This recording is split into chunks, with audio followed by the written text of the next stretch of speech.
Hi, welcome to an evening celebrating the healing power of poetry and my book, The Ballad of the Bunny and Other Poems, The Diary of a Car Crash and Beyond.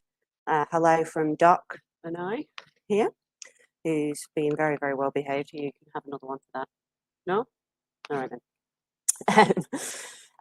The purpose of the evening is to celebrate the final launch of my book and to raise some very important funds for Amber Community, who provide support for those affected by road trauma, and to raise the profile of road safety, as it is National Road Safety Week here in Australia. Before we begin, I would like to acknowledge that these words were written and that this online event is being held on Wathaurong land. I would like to recognise the Wathaurong people as the original custodians of this land and pay my respects to leaders past, present and emerging. Also here tonight, I've got Doc, who you've just seen. Missy was here, but she's having none of it. I've also got Don helping me out and Beck, who's on technical duties at the minute. So thank you so much to them. If you have any questions during the evening, please comment below. I think it's below. And Beck will keep an eye on that. I'll do my best to answer the questions later on this evening, but any that I don't get around to answering, I will do in the Facebook group as soon as possible. So I mentioned Amber Community. Amber Community, they provide emotional support for people who have been involved in road accidents, either directly or who have lost people to road trauma in Victoria.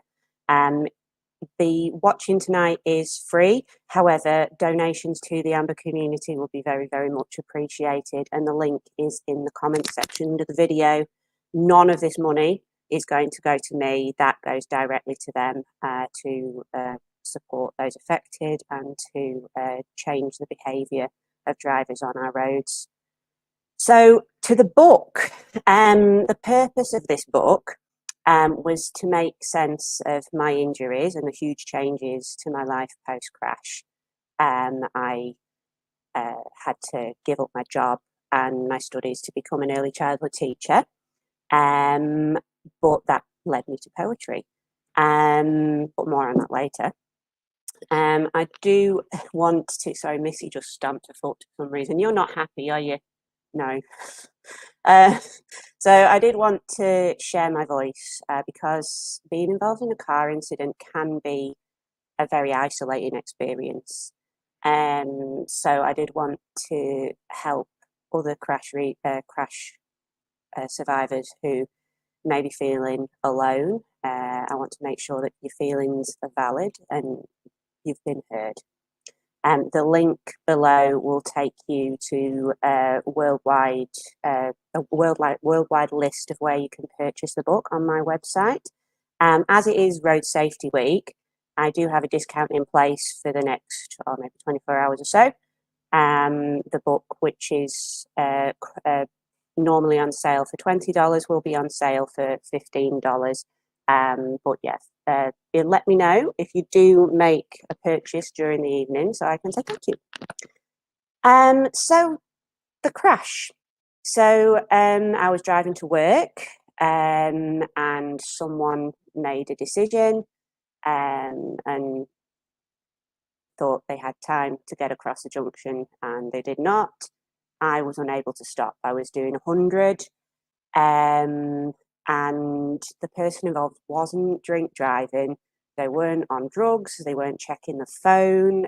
Nothing like that. It was just a decision, and these things can happen to anyone. I started writing poetry about a year after the crash, and I really struggled to talk about. I could tell you what happened in the crash, but anytime it became emotional, if there was any emotion involved, I really, really struggled. And this is something I've spoken about with a lady who runs Journey of Smiley on Facebook. And she said the same thing, just narrating the incident, easy. As soon as you start to attach any feeling to that, it becomes very, very difficult. So that leads to my first poem, um, which is the Ballad of the Bunny, which is what the book is named after because it is the story of the crash. I really struggled to, as I say, talk about it. So this poem allowed me to distance myself in that I turned it into an allegory. I really enjoyed the sing-song style, almost like a nursery rhyme, I guess. And I like the juxtaposition that it is about something far more serious. And that's why I quite enjoy the title of my book. I have had comments that, oh, is it a children's book? No, it's not a children's book. But I was really glad that that came across. So this is my very first poem. Thank you. And this is The Ballad of the Bunny. You good? Yeah. Missy and Doc are a handsome pair of curious mini-lop bunnies with big floppy ears and shiny black eyes and remarkably soft fluffy tummies. In a litter of 9, they came into this world to be chosen by Mr. and Mrs. The laundry and lounge room became their abode, their rent paid with cuddles and kisses. They spent their days snoozing and grooming and eating, and snoozing and grooming some more. But whence comes the eve? Playtime is here with zoomies and binkies galore. 'Twas on such an eve in the middle of May, a Friday with overcast sky, when Missy was roused by a knock at the door, the supermarket delivery guy. He began to unload the goods in a hurry, and Missy watched, twitching her nose. Mr. and Mrs., they hauled the bags round her. It would be rude to step on her toes. But the delivery man maketh rules of his own that don't stretch to checking the floor in a stranger's home when he's running late. He slammed his foot down atop Mrs. Paw. Well, chaos ensued. Alarm bells rang, and passers-by jumped into hell. 000 was called, and Doc was informed, and Missy began to yell. They came to her aid, assessing the scene, whilst others helped delivery man, and as the sounds departed, taking Missy away, he remained resolute in his van. Once at the hospital, Missy was told to remain still as they administered meds, and her dear sweet Doc remained at her side, kissing and grooming her head.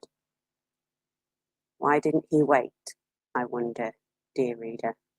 Did he not see her approaching the door? And is he aware of the pain that he caused, even know that she'd broken her paw?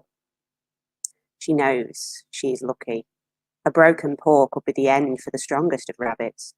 As it is, she is left with her pain and fatigue and some tiresome nervous habits.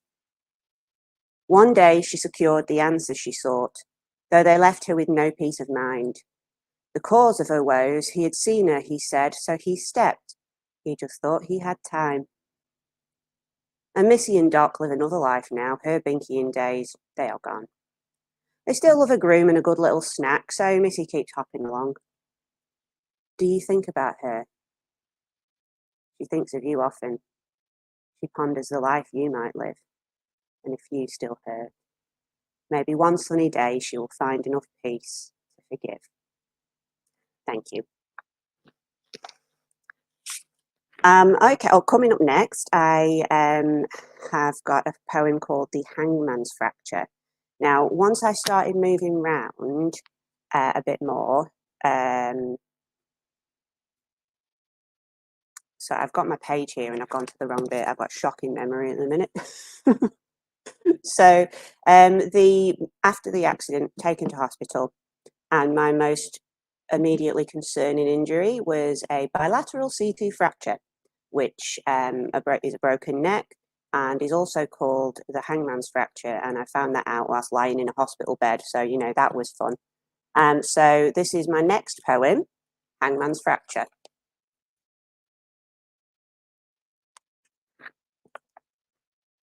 Paranoia is a friend of mine, held in cages, kept in line. Icy fingers climb my spine to reach the hangman's fracture. Words describe the challenge faced, bilateral, laminar, non-displaced. Do I ignore the fear encased within the hangman's fracture? Thunderclouds and freezing rain, a lightning bolt ignites my brain. Time to pop a pill again, quiet hangman's fracture. Take it slowly, day by day. Life becomes more rest than play. Neath everything I do or say lurks the hangman's fracture. Thank you. So yeah, this is the bit I was meant to be at before. I started moving round a few months after being discharged from hospital, and I started to notice that I was feeling dizzy, tired. I had no sense of spatial awareness. I kept walking into things and punching things by accident. And they diagnosed me with a mild traumatic brain injury. Now, mild, I want to point out, refers to, in comparison with a severe traumatic brain injury. It does not mean the symptoms are mild, which is something I feel quite strongly about. That's one of the reasons I wear this, which is the sunflower, the hidden disability sunflower. It's only just coming popular in Australia, but it is in use in the UK a lot, and it does mean that the wearer has maybe post-concussion syndrome, like I do. That's when the effects of the mild traumatic brain injury linger. It can also mean maybe autism or ME, which I found out just today that today is National ME Awareness Day in the UK. Yes, this next poem is about that, and it is called MTBI. And the idea for this came from a Brooklyn Nine-Nine episode where Captain Holt gets stabbed, and he comes home and his husband is just terrified, is outraged about it, and Captain Holt goes, "Oh yes, but I was only lightly stabbed." And that's how I feel about a mild traumatic brain injury. You know, you're either stabbed or you're not. You've either got a brain injury or you've not. So this is MTBI. Thank you, John. MTBI. Like the officer lightly stabbed, or the pedestrian who collided lovingly with a bus, I have a mild traumatic brain injury. It is a trauma, but only a mild one. It is not called serious. It's like a forest fire, annihilating everything in a 2-meter radius. To the man in his log cabin, it's a close call. But the squirrel just lost everything. Thank you. Moving on. Also in the months after the accident, I started to get intrusive thoughts about the crash whenever, like when I didn't want them really. Also flashbacks, and I mean really, really visceral flashbacks. Like I could suddenly smell the airbag, or I could hear the crunch of the crash, of the impact, and they would happen before I wanted to go to sleep, or once when I tried to sit behind the wheel of a car. They're awful. I can't describe how bad a flashback can be. If you've suffered them, you'll know. Also hypervigilance, constantly aware of what was going on around me, anxiety, and not just around traffic or in the car. Oh, thank you. I've just been given a question from my team. I will answer them later on. So this next poem is this is about the diagnosis of that, which was PTSD, post-traumatic stress disorder. And this is a acrostic style poem, so each of the words spell something out. And I got the inspiration from Ian Brown, FEAR, or fear. So this is PTSD.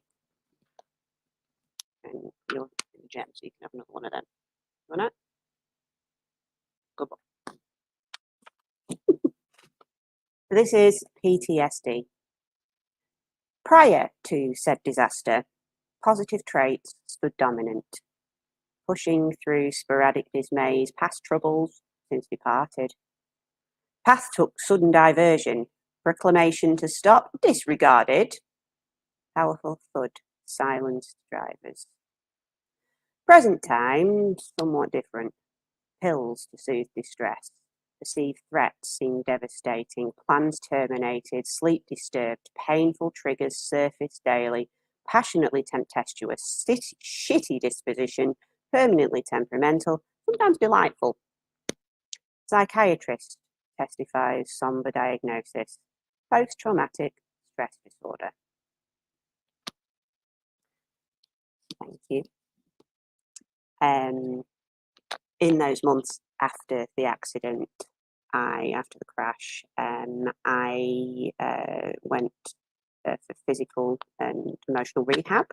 And now, unfortunately, May 2020, which was when the accident happened, was right at the start of COVID. And let's be honest, none of us knew what we were doing at that point. So my rehab was a bit all over the place to begin with. Everyone was fantastic. But it was just the way things were at the minute. I've written down the people that I've seen, the professionals that I've seen. So it was 2 rehab programs involving physios, occupational therapists, psychologists, neuropsychologists, a psychiatrist, rehab physicians, the GP, a behavioural optometrist, a pain specialist. And I do have an ongoing medical team, but I have finished my rehab concussion program at the Epworth Hospital in Geelong, and I cannot speak highly enough of them. Every single one of them are fantastic. So this next poem is called The Last Day of Rehab, and that's for you. Thank you. Today, the sun was shining as the sliding doors released me one last time. No fuss. They were already busy with the others, doing for them what they did for me. We are both moving on. I had forecast rain. I thought I would battle home, forcing a bitter and battered umbrella against my own helplessness. Instead, it appears that they have furnished me with sturdy walking boots and a compass. With a gentle hand, they stop me fighting to get back to where I used to be, pointing me instead in a new direction. Thank you. Just thank you, everyone at Epworth. Thank you. Now, I recognise that, everything has changed, but I'm still here. I have been lucky. Far too many people die on our roads in Australia and all over the world. I was fortunate enough to be able to go on a walk last Sunday, run by the Amber community to raise awareness and raise funds for the fantastic work that they do. And I was staggered by the amount of people there, by the amount of people that have been affected by road trauma. And I shouldn't have been, really, because so many people are. There's so many cars on the roads. It's just how it is. And I just really wish that people realise that driving is a privilege. It's not a right. And it's a huge responsibility to get behind the wheel of the car that a lot of people take for granted. I mean, I was one of them before the crash happened. This next poem is not from my book. I wrote it around the same time as I was writing the book, but it's not my story, so it didn't feel appropriate to include it. This is a lady that I found on Facebook, I think it was, in America, and she went through a horrific car crash in which she lost her husband and was severely injured herself. So I wanted to include that tonight. So this is the story of Barbara. Can I have my printout, please? Thank you very much. So this is Barbara, and this is for her. A man and wife were driving home one night, a life of love and laughter held between.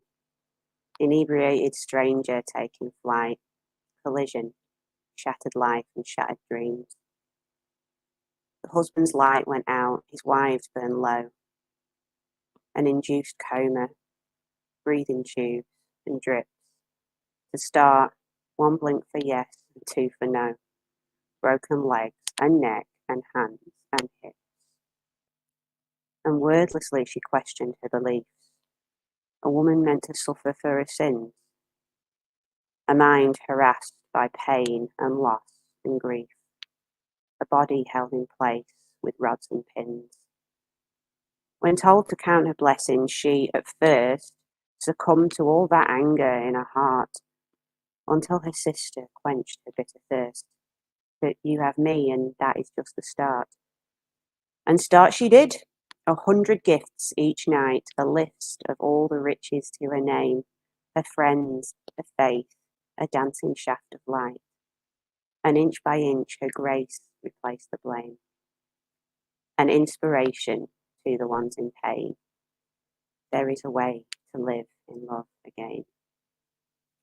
Thank you. So now I would like to take a little break. We're going to be playing a short film clip. I composed the music for this to honour those who have been lost on our roads. The poem that comes up it's from a poem that is going to be part of a future collection, but I felt it was quite appropriate for tonight. Whilst this is playing, I will be taking a little bit of a break, and it will be a fantastic opportunity if you would like to make a donation to the Amber community. Now will be a really, really good time. So this is a video called Estuary, and I'll see you in about 5 minutes. Thank you.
Hi.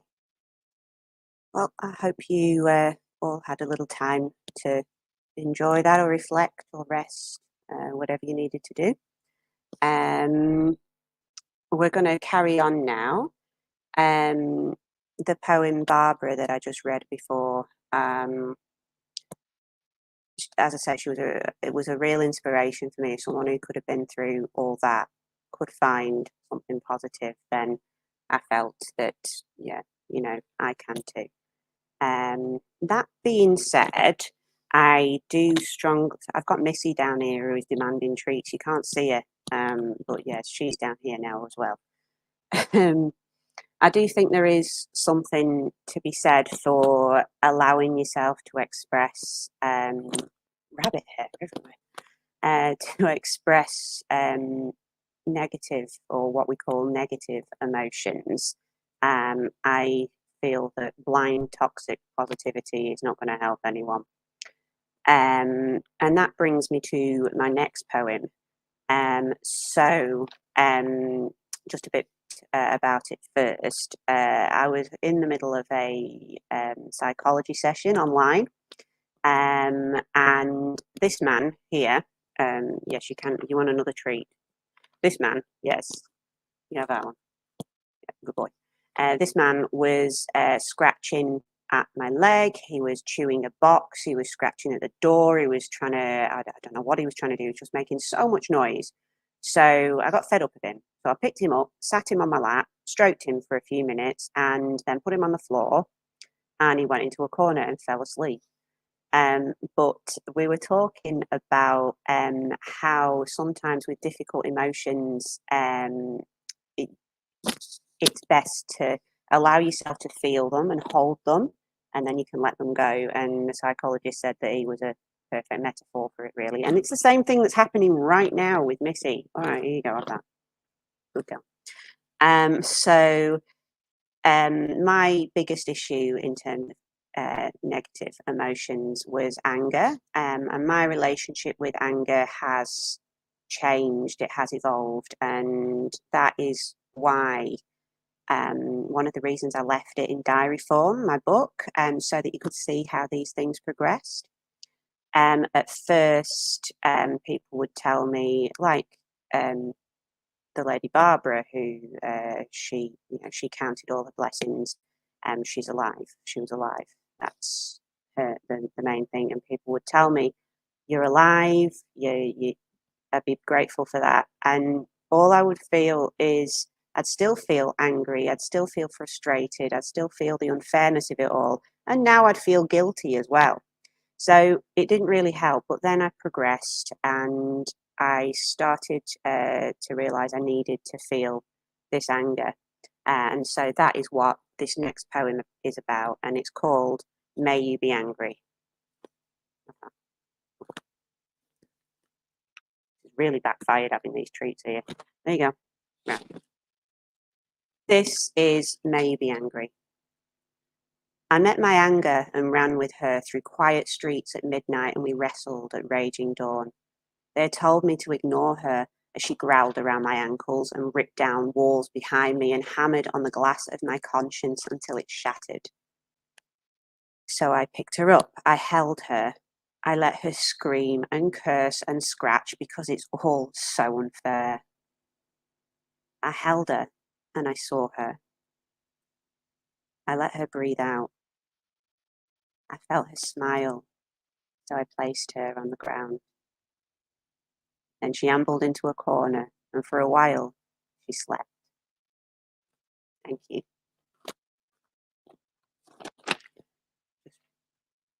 Refill these rabbits. Yes, so as I say, the reason I left it in diary form is so I could see how that relationship changed, and it has progressed further from now. Now I realise, with the help of poetry and the help of my psychologist, that I am a human being. I'm infinitely complex. I can feel anger as well as feeling grateful. Those two things aren't mutually exclusive, but that's something that I think you need to figure out on your own. Oh my God. Right, here you go. Right, I'll just feed these two. Okay, and another reason that I left it in diary form was because it made me keep track of how I progressed with one of my biggest challenges since the car crash, and that was returning to driving. Being a passenger was near impossible to start with. I would panic every time we were driving along and a car would come up to a junction on the left, just mimicking what happened in the crash. Um, Now, I like to, when I write poems, I like to, with it, when it's a difficult emotion, I like to treat it like a project. It's like I can distance myself from it and then I can work with a rhyme scheme, a structure, and then reread it later on in a way that makes sense. Um, when it's something really difficult, I like to have a really strict rhyme, a really strict rhyme scheme, a strict form. So I chose to do this one in a sonnet form, and most people will associate sonnets with William Shakespeare. Briefly, it's 14 lines. Each line has 10 syllables of iambic pentameter, so basically. And a repeated rhyme scheme through three verses, finishing with a rhyming couplet, which is 2 lines that rhyme. And usually that's either a summary or of the poem or a contradiction of the ideas. So this is my next poem, and it is called Passenger. Thank you. Just have that. There you go. Passenger. When you merged lanes without a backwards glance, I yelled and gave my driver quite a scare. When you did not give way as we advanced, the tears rolled down my cheeks, you didn't care. When you approached the roundabout at speed, then didn't stop, so we slammed on the brakes. I wanted to pursue you, shout and scream and punish you for all of your mistakes.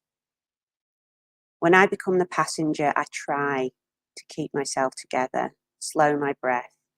I know too well that none of you can drive. I hate the risks you take at my expense. Behind the fear and pain, my anger lies. In truth, there's only one whom I despise. Thank you. I just wanted to point out there that my feelings of towards all aspects of the crash have changed a lot since then. That was only written a few months after the crash. So yeah, things have progressed since then. So don't worry about me. All good.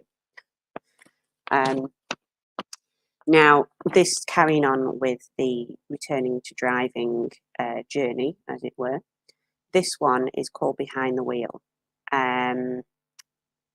So I started taking driving lessons, not because I needed to improve my driving skills, and I still feel my driving skills are a lot better than a lot of people out there. But I did need to learn how to drive with my neck injury and my brain injury. And also I had to learn how to trust people again, which was a huge thing. I had a fantastic specialist occupational therapist, who's a specialist driving occupational therapist, I should say, and a fantastic driving instructor who specialises in people like myself or people who have profound physical disabilities and need modifications on their cars. So this is for Narelle, the OT, and Parissa, my fabulous driving instructor. And this is called From Behind the Wheel.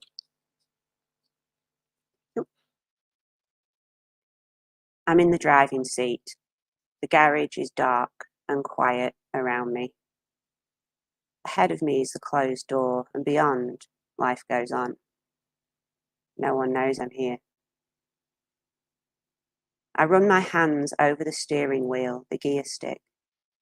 I test each pedal in turn. At the brake, I inhale suddenly, painfully. Memory runs through my leg, and I grit my teeth and grip the wheel. Tension grasps my face. I scrunch my eyes, and I remember the squeal I made. There was no way out. I take a deep breath and gather my thoughts. The tears are lurking. There is a sob somewhere in my throat. Remember, I am present, here, safe. And yet, an eerie power surrounds me somewhere in the dark. I'm not afraid, but I can taste the sadness. The keys dangle from the ignition, and I roll them over my fingers. One day I will turn that key. I'll open the garage door and drive to work, to friends, or just because I can, and I won't look back. But for now, I am still. I pull the keys from the ignition and climb out of the car. I close the door, I lock up, and then I walk away. And I actually forgot how scared I was until I reread that poem. And now I am back to driving again. And so to go from that to being comfortably able to drive around the local area, I am forever grateful to those two fantastic women. This next one is going to round off the driving section. For anyone suffering with trauma, place can be a huge trigger. And I remember the day that I first, on one of my driving lessons, drove past the place where the crash happened. Now, this next poem isn't in the book because it happened after I'd finished writing the book, but it is probably one of my proudest and most emotional moments. And I'm actually going to switch the order around here just to let you know, Beck. I'm going to do ghosts now and then training wheels because I did them in the wrong order because I got emotional. Never mind. So I will have my printout now, please, Don. Oh.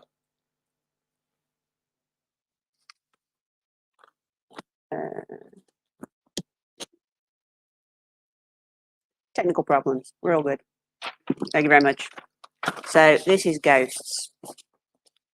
There is a spot on the highway where the road I once followed is intercepted by the road I tread now. A single stretch of tarmac next to a strawberry farm and a stop sign. Anonymous. The story it could tell has been beaten into the ground by bored commuters. It is not the echo of a screech you hear, not a thud rattling the bones of the road, just the dirge of the wind rattling the trees.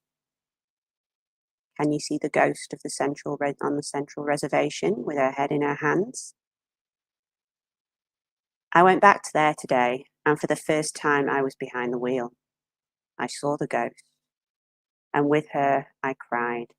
But whilst her tears spoke of shock and terror, mine sang with relief. There is no place on earth more powerful than this little spot on the highway. But today I said I am stronger.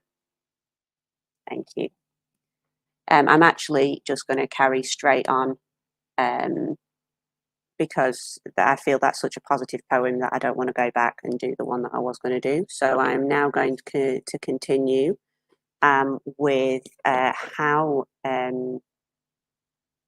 poetry has continued to support my life in general, not just the crash. After realizing that I enjoyed it so much and it has been so helpful, I have joined a fabulous group called the Geelong Writers, and I also attend a poetry night once a month called Lowercase Poetry in Geelong. And it's been so good to spend time and talk to and get inspiration from writers, poets from all sorts of backgrounds. It's really been wonderful. And when I complete a poem, I get that sense of achievement and that dopamine hit, I guess. It entertains me and it makes me laugh. And another thing that gives me all of the above are the rabbits, who were here, but they've moved on now because the treats are finished. So this one is for them. Just to add, a few people who I care very, very deeply about have recently lost long-term animal companions, much loved pets. So this is for you and everyone else who has dogs, cats, chickens, rabbits, pigs, llamas, hyena, whatever it is you've got in your life. Pets are pets and they are wonderful. So this one is called Pet Therapy.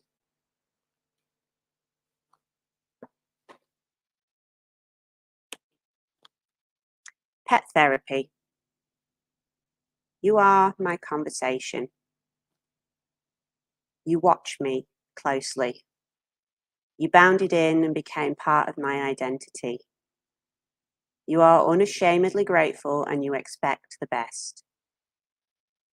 Maybe they think I'm crazy to love you so brazenly, but you gave me something to cling to in the quake, and I knew you would stay with me when the earth trembled again. All day, every day, we are together. I look after you whilst everyone else looks after me. In your ear, I whisper things that no one else knows. I laugh and you jump for joy. Our language is more than words, our sadness is mutual. You are the blossoms, and I am your whole tree. One day you will fade and fall, so I owe it to you to make the spring the best it can be. You are not my child, and you are not my substitute, and for everything you are, I thank you.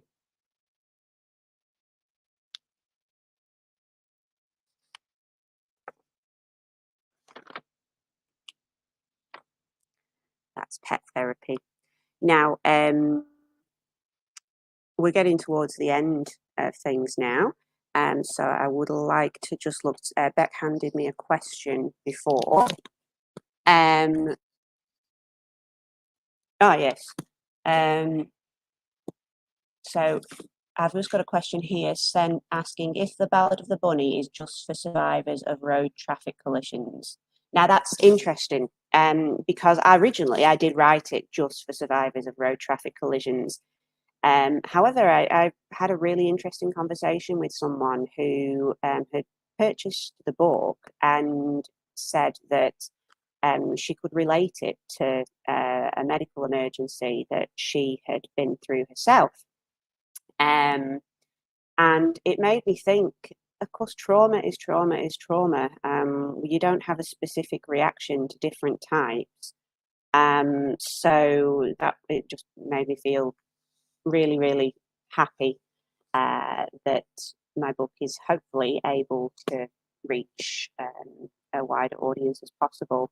I am aware of the time, so I just want to thank Jason for that question. And I'm just going to move on because, as I say, I'm aware of the time. Oh, there's another question come up now.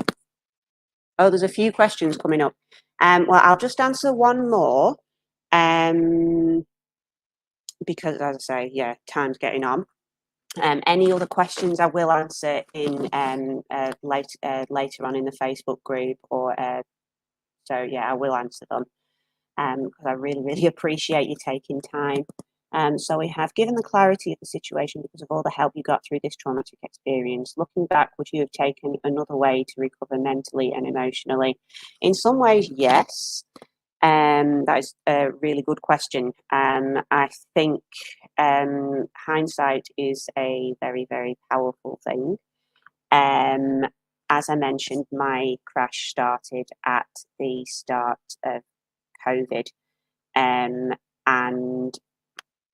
the international travel ban was in place.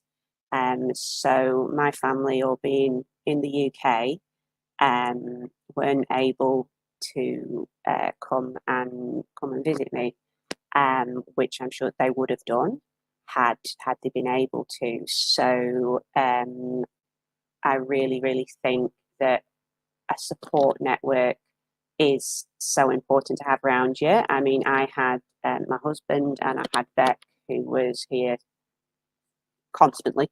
to look after me and make sure I had what I needed.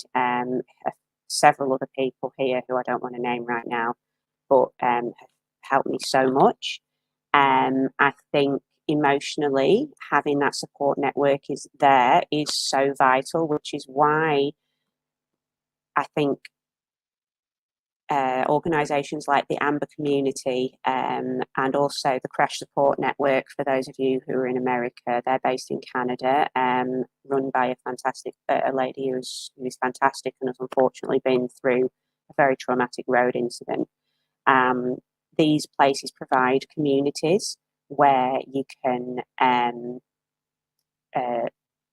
get in touch and meet with people who have been through similar experiences to you. So if there was anything I would change, I mean, obviously I would have my family here, but if that was not possible, then I really wish I'd sort of heard about these fabulous places earlier on in my recovery, because I think they could have been an amazing help. They continue to be so to me, and I would recommend them to anybody who's been in that situation. Thank you so much for your question. We are at the end now, so I just wanted to thank you so much for joining me. It's the first time I've done a poetry reading. My attention is slipping, and my memory, and yeah, it gets a little confused because of the results of the brain injury as I get more fatigued. So I really appreciate you joining me. I thank you to anybody who's made a donation to the Amber community. Thank you to the Amber community themselves for the fantastic work you do. I am really looking forward to becoming more involved with you in the future. A big thank you to everyone who's bought the book already. That's very much appreciated. And thank you to the family and friends who supported me both here, back in the UK, also in America, and just generally around the world. I know how difficult it is to be apart from somebody when they're going through something, and I just thank you for always being on the end of a phone call. You can continue to make donations to Amber Community and buy the book via the links below. Any trouble, just send me a message via social media or my website, which is catherinehannahpoetry.com. Of course, I want to do another thank you to Don and to Beck, who have made this evening possible, and also basically the last 4 years since the crash. I couldn't have done it without them. So they both don't want to come on screen, but they are here. And to the rabbits, of course, but they've had enough airtime tonight. My last message is to crash survivors and the loved ones of anyone who has been affected by road trauma in any capacity. As I mentioned in the answer to that question, there is support out there. Crash Support Network, Amber Community. I'm sure there's heaps in the UK that I can't think of at the top of my head. But this last poem is for you, and it's about finding something to get you through. And for me, that was poetry. So this is for you, and it's a postscript.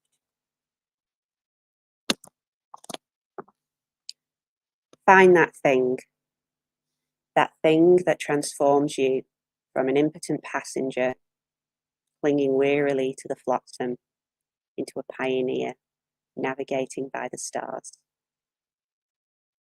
Read, write, sing, play, talk until the light makes peace with the dark, and you can look the mirror in the eye and say, thank you, I am here, and this world makes sense. You are not alone.